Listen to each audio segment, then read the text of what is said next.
Hello friends, welcome to success zone. मैं हूं कुमार गौरव। स्वागत करता हूं आपका अपने यूट्यूब चैनल पर। पिछले वीडियो में हम लोग फ्रेंड्स, अगर आप लोग साइंस वाले पोर्शन की बात करिएगा तो हम लोग कोशिका विज्ञान यानी साइटोलॉजी पढ़ रहे थे, जिसमें हम लोग लास्ट क्लास में एक कोशिकीय एवं बहुकोशिकीय जीव देखे थे। आज हम लोग फ्रेंड्स कोशिका के भाग पढ़ने वाले। क्या पढ़ने वाले? कोशिका के भाग पढ़ने वाले। अगर आप पिछला वीडियो नहीं देखे हैं तो उसका लिंक इस वीडियो के डिस्क्रिप्शन में आपको मिल जाएगा, वहाँ से आप उसको देख सकते हैं। नहीं तो फ्रेंड्स आप मेरे चैनल पर जा कर के प्लेलिस्ट से भी सारा वीडियो देख सकते हैं, वहाँ पर सारा वीडियो स्टोर है। तो चलिए फ्रेंड्स वीडियो स्टार्ट करते हैं। वीडियो स्टार्ट करने से पहले आप लोग से एक छोटी सी रिक्वेस्ट है कि अगर ये वीडियो आपको अच्छा लगे तो एक लाइक कर दीजिएगा और दोस्तों के भी शेयर कर दीजिएगा। और अगर आप इस चैनल पर नए हैं तो इस चैनल को सब्सक्राइब कर लीजिए और बेल आइकन दबाकर ऑल पर क्लिक कर दीजिए, क्योंकि फ्रेंड्स मैं इस तरह का वीडियो इस चैनल पर लाता रहूँगा अगर आपका सपोर्ट रहा तो चलिए फ्रेंड्स वीडियो स्टार्ट करते हैं। आज हम लोग पढ़ने वाले हैं पार्ट ऑफ सेल। क्या पढ़ने वाले हैं? Part of cell. Part of cell. इससे पहले हम लोग समझेंगे क्या पादप कोशिका और एनिमल कोशिका, यानी पादप कोशिका और जंतु कोशिका में डिफरेंस समझेंगे। पहले उस दोनों में क्या डिफरेंस होता है, तो चलिए इसको समझने का प्रयास करते हैं। पादप कोशिका की बात करिएगा तो इसमें कोशिका भित्ति पाई जाती है, जो कि कोशिका की बाहरी परत होती है। क्या होती है? कोशिका की बाहरी परत होती है। ये जंतु कोशिका में नहीं पाया जाता। जंतु कोशिका में क्या होता है? एब्सेंट होता है जंतु कोशिका में। लेकिन पादप कोशिका में ये देखिए प्लांट सेल है, प्लांट सेल में ये सब पाया जाता है। हम फिर एनिमल सेल का आपको फिगर बताएंगे। तो पहले प्लांट सेल का सारा देख लेते हैं, पादप कोशिका के बारे में देख लेते हैं। तो ये सब जो है क्या है? पार्ट ऑफ सेल यानी कोशिका के भाग हम लोग पढ़ रहे हैं, समझे फ्रेंड्स। तो इसमें देखिएगा सबसे पहले अधिक पादप कोशिका की बात करिएगा तो इसमें सबसे बाहरी जो मेम्ब्रेन होगा, बाहरी परत जो होगा वो कोशिका भित्ति का होगा। क्या होगा? कोशिका भित्ति का होगा। उसके अंदर वाला जो मेम्ब्रेन, देखिए इसके जस्ट नीचे जो मेम्ब्रेन है वो क्या है? कोशिका झिल्ली है, यानी प्लाज्मा मेम्ब्रेन है। क्या है? Plasma membrane. उसके बाद ये वाला पोर्शन बात करिएगा, जो ये अंदर में इसका जो ये वाला भाग है ये कोशिका द्रव्य है। क्या है? कोशिका द्रव्य यानी साइटोप्लाज्म।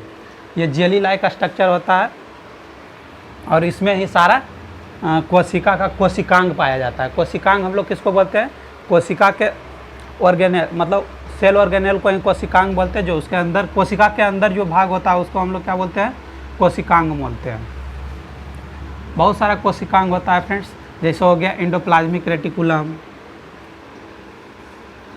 एंडोप्लाज्मिक रेटिकुलम इसको शॉर्ट में ER भी बोलते हैं। और उसके बाद एक गोल्जी काय हो गया, इसको गोल्जी बॉडी भी बोलते हैं। ये राइबोसोम हो गया और ये कोशिका का केंद्रक हो गया। क्या हो गया? केंद्रक हो गया, केंद्रक। और ये देखिए ये केंद्रक द्रव्य, जैसे यहाँ पर कोशिका द्रव्य था ना, उसी तरह इसके अंदर क्या होगा? केंद्रक द्रव्य होगा। इसमें भी कुछ लिक्विड पदार्थ होगा जिसको क्या बोलेंगे? केंद्रक द्रव्य बोलेंगे, यानी न्यूक्लियोप्लाज्म। उसके अंदर देखिएगा एक केंद्रिका होगा। क्या होगा? केंद्रिका यानी न्यूक्लियोलस होगा। उसके बाद इसमें क्या पाया जाएगा? एक वैक्यूल होगा। ये प्लांट सेल की बात करें, वैक्यूल यानी रिक्तिका पाया जाएगा। एक क्लोरोप्लास्ट होगा, फोटोसिंथेसिस के लिए क्लोरोप्लास्ट होगा। और ये लाइसोसोम, लाइसोसोम एक लाइसोसोम होगा, और लाइसोसोम भी होगा और माइटोकॉन्ड्रिया भी होगा। तो इतना सारा भाग था सेल का। हम लोग एक एक करके ये सारा पार्ट एक एक करके हम लोग इसका डिस्कस करेंगे। आज हम लोग डिस्कस करने वाले हैं कोशिका भित्ति के बारे में। उससे पहले हम लोग देख लेते हैं, ये तो प्लांट सेल का फिगर था। अब हम लोग एनिमल सेल का बात करते हैं। यदि एनिमल सेल का बात करिएगा तो ज़्यादा कुछ नहीं चेंज होगा, सिर्फ इसमें आप कोशिका भित्ति हटा दीजिए। एक आप कोशिका भित्ति हटा दीजिए, क्योंकि ये प्लांट सेल में नहीं पाया जाता है। कोशिका भित्ति को हटा दीजिए, क्योंकि ये प्लांट सेल में नहीं पाया जाता। एक कोशिका भित्ति हटा दीजिए। प्लाज्मा मेम्ब्रेन दोनों में पाया जाता है, प्लांट सेल में भी और एनिमल सेल में भी। और इसमें एक वैक्यूल को हटा दीजिए। किसको हटा दीजिए? वैक्यूल। वैक्यूल जो होता है एनिमल सेल में अब्सेंट ही होता है, नहीं के बराबर होता है। यदि होता भी है तो बहुत छोटा होता है। क्या होता है? बहुत छोटा होता है। इसलिए वैक्यूल को हटा ही दीजिए।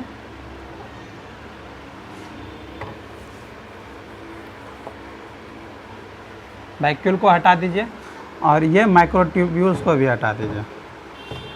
माइक्रोट्यूब्यूल्स भी एब्सेंट ही होता है एनिमल से।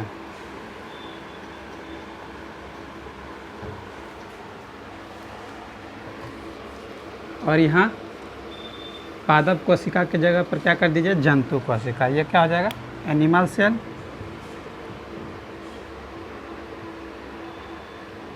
यानी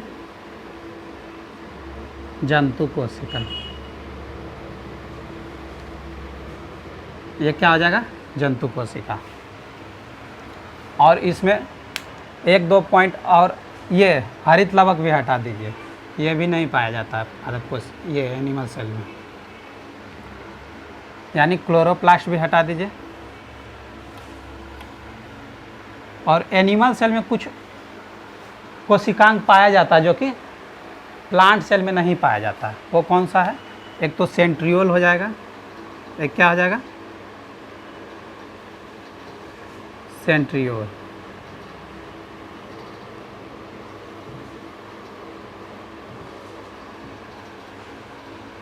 ये क्या है? सेंट्रियोल।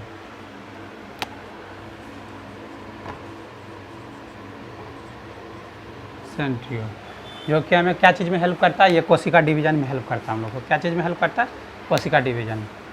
ये जो है प्लांट सेल में नहीं पाया जाता है। कौन? सेंट्रियोल। सेंट्रियोल जो होता है पादप कोशिका में एब्सेंट होता है। और जंतु कोशिका में क्या एब्सेंट होता है? एक तो वैक्यूल एब्सेंट होता है, और क्लोरोप्लास्ट एब्सेंट होता है, और कोशिका भित्ति भी एब्सेंट होता है, यानी सेल वॉल भी एब्सेंट होता है।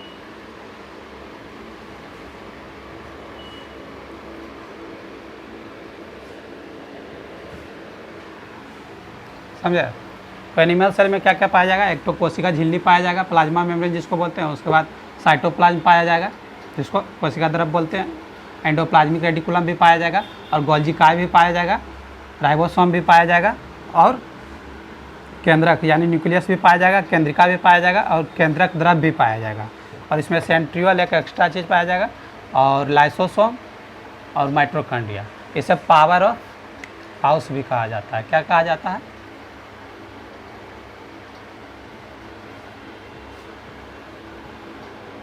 क्योंकि एनर्जी का सप्लाई यहीं से होता है। एनर्जी का जो फॉर्मेशन होता है एनिमल सेल में, ये माइटोकॉन्ड्रिया से ही होता है। कहाँ से होता है? इसीलिए इसको क्या बोलते हैं? पावर ऑफ हाउस बोलते हैं। और ये लाइसोसोम जो है इसे आत्महत्या की थैली बोलते हैं। क्या बोलते हैं?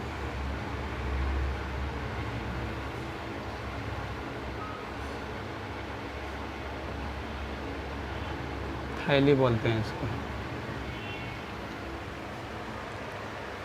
तो ये था फ्रेंड्स पादप कोशिका और जंतु कोशिका में कुछ डिफरेंस। अब हम लोग इससे थोड़ा सा आगे बढ़ते हैं।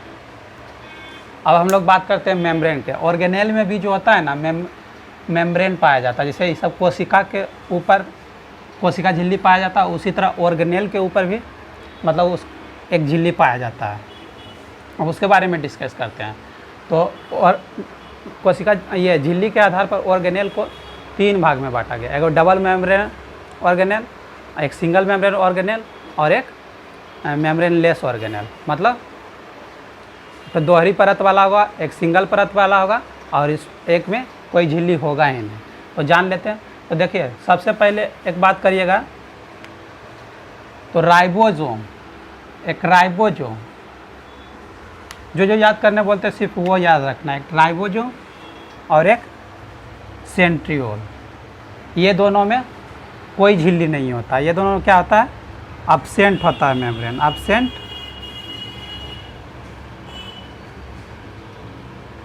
ये दोनों में कोई मेम्ब्रेन नहीं होता है। किसमें? राइबोसोम और सेंट्रियोल्स में। ये दोनों में कोई मेम्ब्रेन नहीं पाया जाता है। इससे आगे बात करते हैं। देखिए आपको इससे आगे बताते हैं।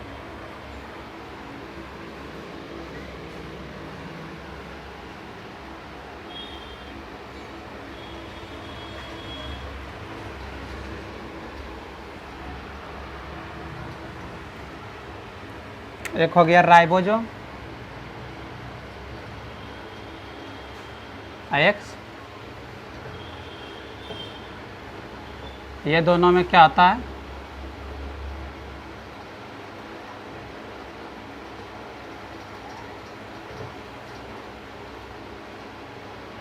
झिल्ली नहीं पाया जाता।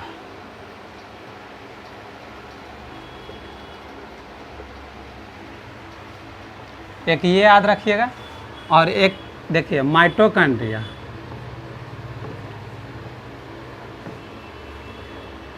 माइटोकॉन्ड्रिया और क्लोरोप्लास्ट,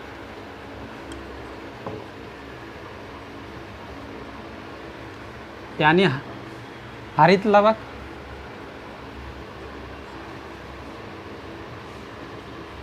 और एक केंद्रक।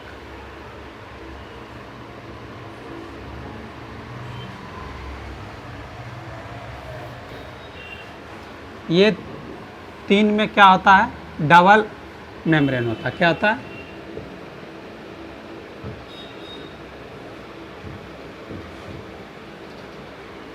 डबल मेम्ब्रेन होता है, मतलब दोहरी परत होता है। इसके ऊपर क्या होता है, दोहरी परत होता है। सिर्फ ये दोनों याद रखना है, और तीसरा जो होगा वो सिंगल वाला होगा। क्या होगा,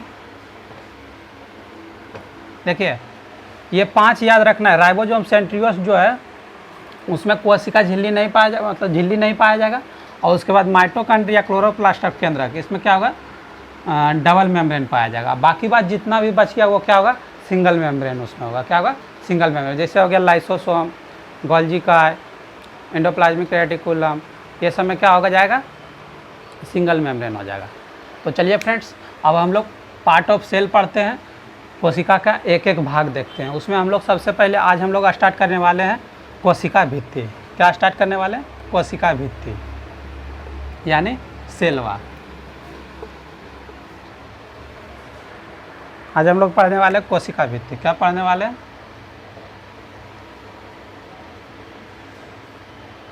कोशिका भित्ति।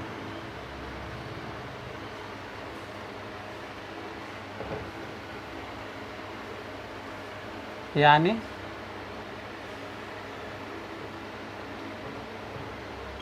Cell wall. देखिए कोशिका भित्ति, चलिए इसको समझने का प्रयास करते हैं।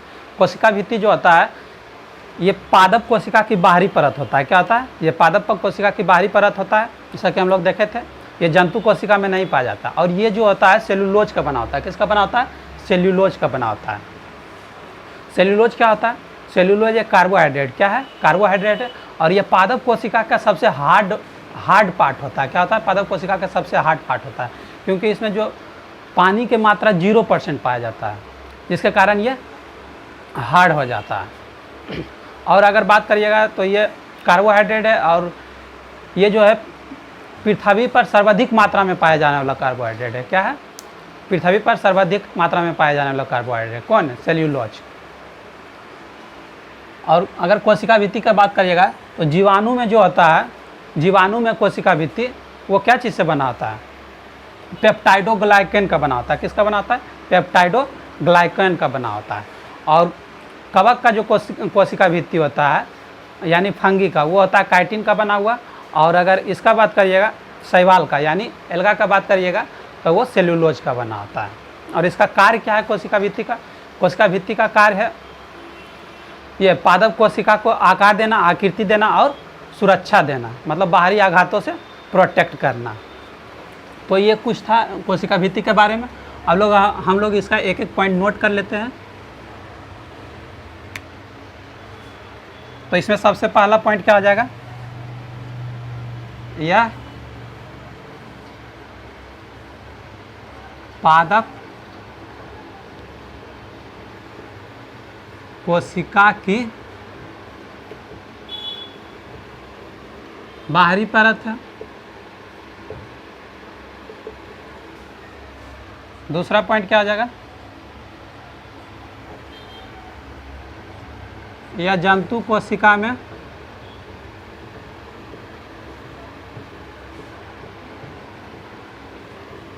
नहीं पाया जाता है। यानी उसमें अनुपस्थित रहता है। ये सिर्फ और सिर्फ पादप कोशिका में ही पाया जाता है, ये याद रखिएगा। यह सेल्यूलोज का बना होता है, यह सेल्यूलोज यानी सेल्यूलोज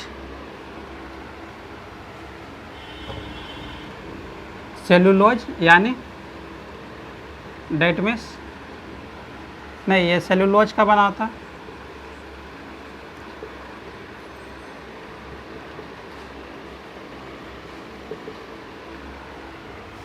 अब हम लोग थोड़ा सा सेल्यूलोज के बारे में जान लेते हैं, उसमें भी थोड़ा सा नोट कर लीजिएगा। एक हेडिंग दे दीजिएगा पहले, सेल्यूलोज। अब सेल्यूलोज क्या होता है? सेल्यूलोज जो होता है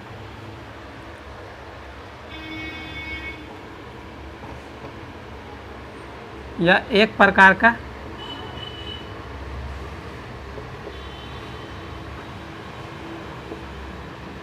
कार्बोहाइड्रेट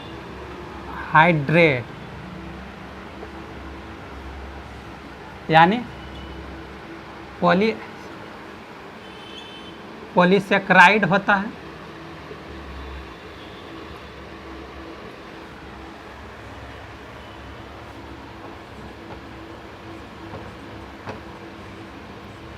यह पादप कोशिका का सबसे हार्ड वाला पार्ट होता है।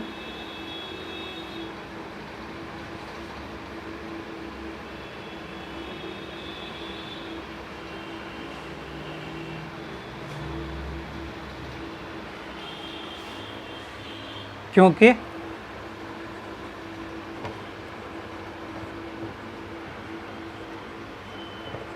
इसमें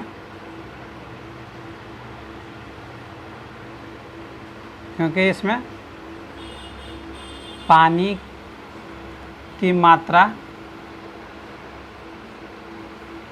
नहीं पाई जाती है।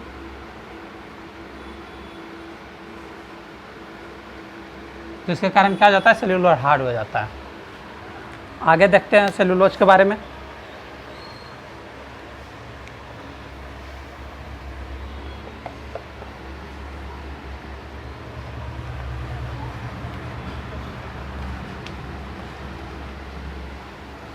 आगे देखेगा तो यह जो होता है सेल्यूलोज,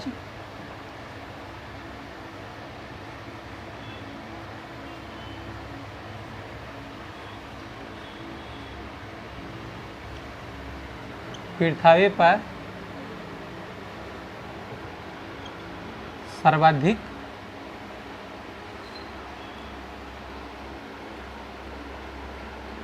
पाया जाने वाला कार्बोहाइड्रेट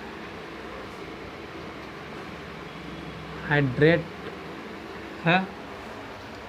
यह क्या है? पृथ्वी पर सर्वाधिक मात्रा में पाया जाने वाला, सर्वाधिक मात्रा में पाया जाने वाला कार्बोहाइड्रेट है। सेल्यूलोज क्या है? यह पृथ्वी पर सर्वाधिक मात्रा में पाया जाने वाला कार्बोहाइड्रेट है। अब अगर हम लोग बात करते हैं, जीवाणु का जो कोशिका भित्ति होता है वह पेप्टाइडोग्लाइकेन का बना होता है। किसका बना होता है? पेप्टाइडोग्लाइकेन का। तो नोट कर लेते हैं।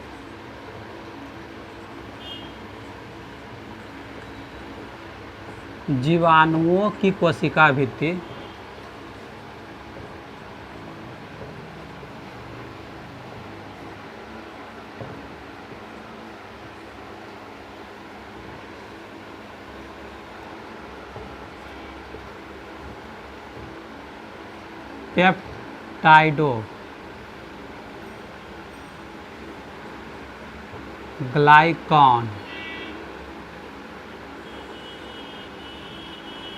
पेप्टाइडोग्लाइकॉन का बना होता है। अब देखिए पेप्टाइडोग्लाइकन का मतलब समझते हैं। पेप्टाइडोग्लाइकन का मतलब क्या होता है? पेप्टाइडो की बात करिएगा तो ये प्रोटीन है। क्या है? ये प्रोटीन है। ये प्रोटीन है जो कि प्रोटीन किससे मिलकर बना होता है? एमिनो एसिड से। यानी हम लोग कह सकते हैं पेप्टाइडो जो है क्या है? एमिनो एसिड है तथा और ये जो है ग्लाइकोन जो है ये क्या है? कार्बोहाइड्रेट।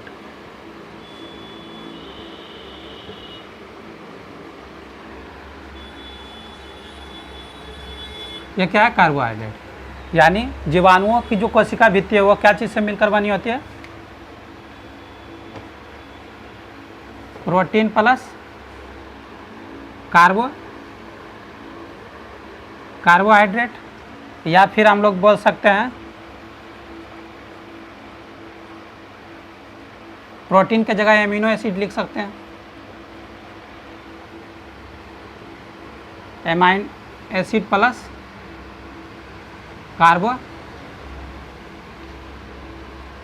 कार्बोहाइड्रेट की बनी होती है।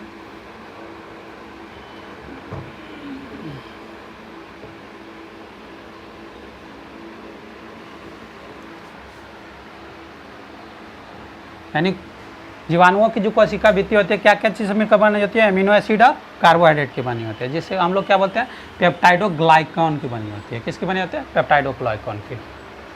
आगे बढ़ते हैं।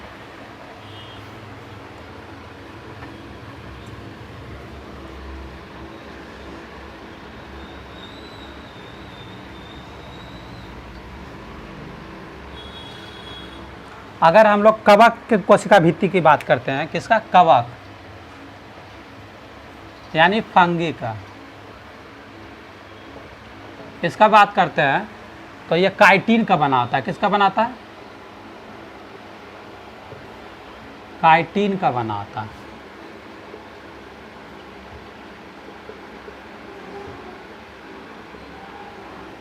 कवक का जो कोशिका भित्ति होता है वो क्या चीज़ का मिलकर बना होता है? काइटिन का बना होता है।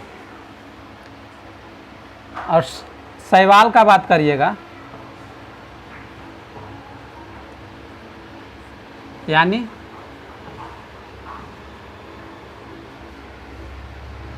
एल्गी का बात करिएगा, इसका कोशिका भित्ति जो होता है वो सेलुलोज का बना होता है। किसका बना होता है? सेलुलोज का बना होता है। तो ये तीन ही याद रखिएगा आप लोग। एक तो रखिएगा बैक्टीरिया यानी जीवाणु का कोशिका भित्ति क्या चीज़ से मिलकर बना होता है?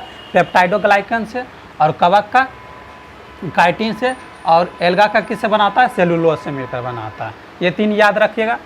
अब देखिए, अब हम लोग जानते हैं कोशिका भित्ति का कार्य क्या होता है।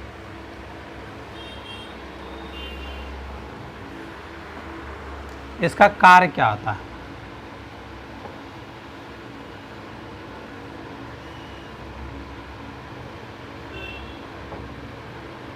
कोशिका भित्ति का कार्य, कोशिका भित्ति के कार्य की बात करिएगा जी हम लोग, तो ये क्या करता है? पादप कोशिका को एक आकार देता है। आकार, आकृति और सुरक्षा प्रदान करता है। क्या करता है? आकार, आकृति और सुरक्षा प्रदान करता है। वो देखिए प्लांट सेल को क्या करता है? एक फिक्स आकार देता है, मतलब फिक्स एक स्ट्रक्चर प्रदान करता है उसको, और उसको बाहरी आघात से बचाता भी है, उसको प्रोटेक्ट भी करता है। तो वो क्या करता है? इसका क्या हो जाएगा? यह पादप कोशिका को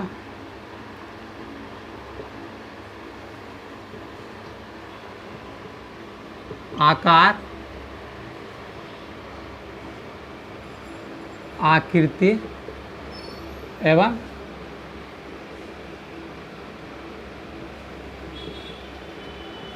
बाहरी आघातों से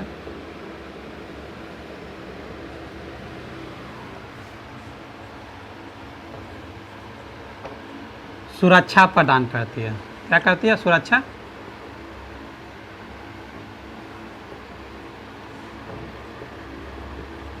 करती है।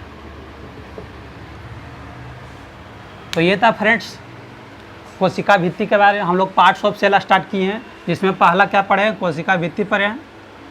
तो आज की वीडियो में फ्रेंड्स इतना ही। आप लोग ज़रूर बताइएगा ये वीडियो आपको कैसा लगा। अगर ये वीडियो आपको अच्छा लगा तो एक लाइक कर दीजिएगा और दोस्तों को भी शेयर कर दीजिएगा। और अगर आप इस चैनल पर नए हैं तो इस चैनल को सब्सक्राइब कर लीजिए और बेल आइकन दबाकर ऑल पर क्लिक कर दीजिए, क्योंकि फ्रेंड्स इस चैनल पर इस तरह का वीडियो हम लाते रहेंगे अगर आपका सपोर्ट मिला तो चलिए फ्रेंड्स, यहीं पर वीडियो समाप्त करते हैं। धन्यवाद। जय हिंद, जय भारत।